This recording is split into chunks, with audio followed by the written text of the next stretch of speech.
Mr. Ray, how are you doing this morning? I'm just great so far today. I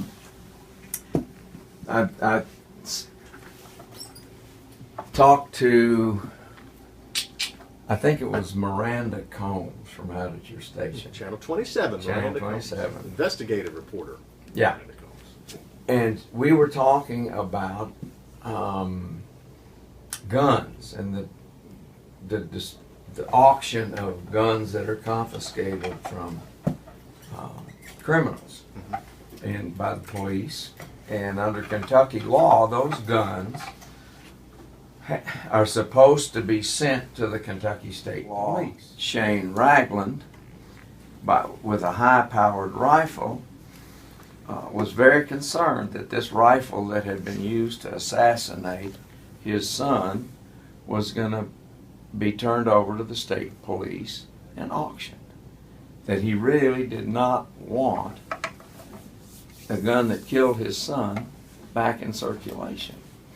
And that caused me to begin to think about it. You and I've talked about it before, but we kind of came to the conclusion that a gun that is used to commit a homicide, or a gun that has been used to shoot a firefighter or a police officer, should not be auctioned. It should be destroyed. Because, and it has nothing to do with gun control, it has to do with the peace of mind of the, first of all, the people that have been shot, the police and firefighters that have been shot, and for those people who are survivors of homicides, it's for their peace of mind that that gun that killed their loved one is not back on the street. And Mike DeGiro says, I do not want, in order to keep that gun, that rifle off the street, I don't want to have to go buy it. That's a real insult. What do you think about that? I agree, and I guess if you talk to most people, when you say, look, if a gun's used to murder someone, or even used in an assault where someone is seriously injured, we'll go so far as to say that, then go ahead and destroy it. And most people, of course, why would you put it back on the street? But the argument that people get into is the slippery slope thing. They go, look, we don't want to destroy it. It's not the gun's fault. Well, guess what? I agree. It's not the gun's fault. Who could care less about the gun? But when you work with the victims and you understand that there's so few things you can do to make them feel any better, if that victim, knowing that that instrument that caused the death of their loved one is going to be gone, that symbol of that death, you're going to destroy that. If that makes a difference, just do it. It's not that hard. Furthermore, it doesn't affect that many guns. No, it doesn't. And but boy, I'll tell you, when I first came out with this thing, whoo, out of the woodwork came some people thinking I was probably the reincarnation of Satan. Well, the Obama thing, you know, I mean, I'd rather be called Satan than Obama. The look on his face. No, they turn it into a political thing, and they go, you know what? Politically, you're trying to lean toward getting rid of guns. But I will say in these people's defense, people who go the slippery slope. I will say this: we've all gotten used to that by now, because we know that that's how politicians work. They always float test balloons. So I'm really not trying to do that, but let's do this. And there are some people that said, you know what, I'm drawing a line on this. We don't trust you to give you the leeway to make a reasonable decision, because then you're going to take it too far. Don't you think that's what most people are thinking? It could be. I went over and talked to a guy that was in the House of Representatives. His name was Robert Damron. He's not in the legislature anymore. He ran for mayor in Nicholasville and didn't win. Or maybe county judge executive, one of those. And I had a meeting over in Frankfort, and he was there, and they had some woman from the NRA, and Greg Stumbo, and Mary Houlihan. We were all in there, and he said, killer guns. Murder, when a killer is used as an instrument in someone's death, that gun, go ahead and just destroy it. for the peace of mind of the victims. That's right. And other than that, you're not a particular gun control advocate Oh, personally or politically.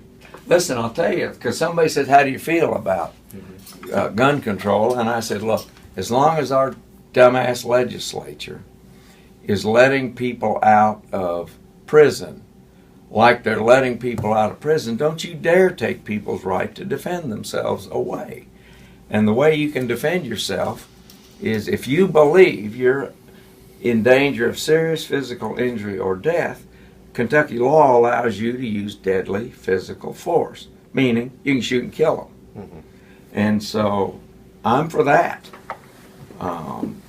because our legislature is just, they're wimpy when it comes to criminal justice. Now we've got interns in our office, and interns are very important to our office, and I'll tell you why. Interns bring energy and enthusiasm to the office, and sometimes what we do, just the onslaught of more cases and more cases, kind of wears our prosecutors down, and they sometimes just kind of feel that way. But when the interns come in, they get all excited and all energy, and they bring energy and enthusiasm. It reminds our prosecutors why they got this job in the first place, and it re-energizes them. And we have one of those rascals with us today, Leah Wolf.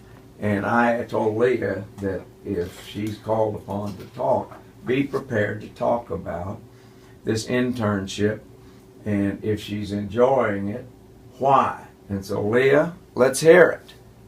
All right, hi, this is Leah, like you said, and one of the reasons... He meaning Ray, the DA. Right, Ray, the DA. One of the reasons why I think I love this internship so much is the fact that it's kind of unexpected every day. Every day I do something new. It's not the same old, same old. And most people, when they ask me about a law internship, they say, oh, you're just going to be making the coffee, running copies to people, files here and there. You're probably just stuck at some filing cabinet. And obviously that's not the case. I get to come with them on radio interviews. I get to go to court with them. I've been able to go to prison and witness. What was your sentence for? Well, time and place. That's probably not now. Just joke. But yeah, I get to do kind of everything they do, and when I get to shadow them, I actually am able to shadow and stay with them. So I really love that about this. I'm sure you've watched the crime shows, Law and Order. You've seen the shows with the... I actually haven't. Yeah? Have you ever watched any of the shows on TV that feature law offices and prosecutors and stuff? No? You're not into that kind of thing? Every once in a Then while. why the hell did you become an intern in the law? What inspired you? She needed the course credit. Yeah, just kind of, I closed my eyes and pointed to one on the paper, but... It's good to know that we Actually, can trust them. I can totally relate because, working as a detective, I've never liked riddles when I was growing up. Yeah. I don't like mysteries. I never read mystery novels. When I watched Batman when I was a kid, I hated the Riddler. I'm like, man, just get to it. Say what you're going to do and get it done. Don't make me think. Then you wind up being a detective. I'm like, really? So right. I see how that goes. So what did draw you to this line of work?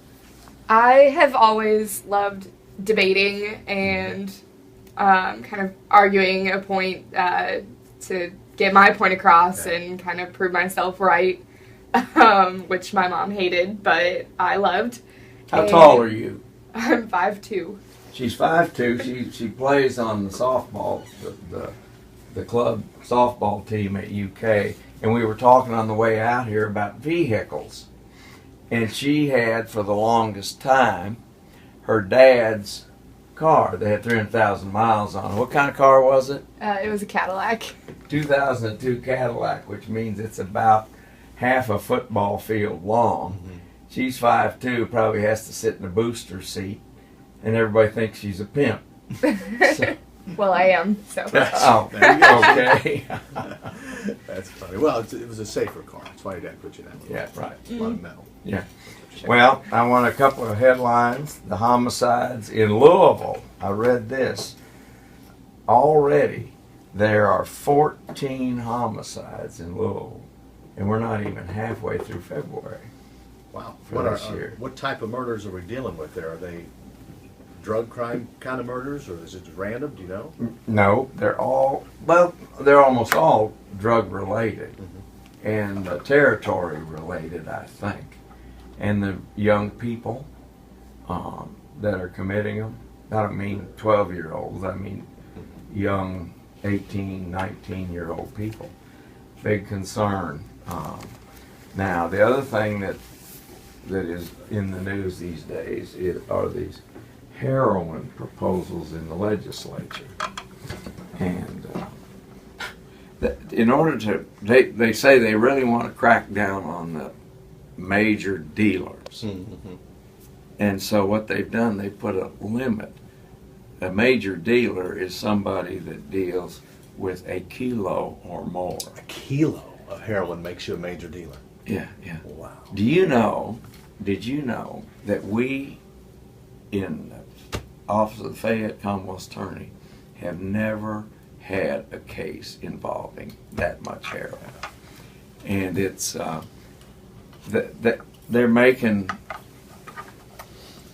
it impossible to send people to prison that's for exactly dealing drugs. Yeah, I mean, yeah. virtually it will become impossible. Every case you get will end up being considered something. The drug dealer will be eligible for rehab and a suspended sentence. You're not going to be able to give them any real prison time. You're not going to be able to get the drug dealers off the street. You can't. But this is the same guy, John Tilley, the guy, the co-author of House Bill 463, that catch and release soft on crime job, is pushing this one. With all the heroin deaths that we have in our community and across the country, how could you possibly? Now's the time to double down. Well, that's what people that know something about crime fighting think. Yeah. And here's where we are. More criminal justice news and views at LexingtonProsecutor.com. We'll see you next week on In Touch.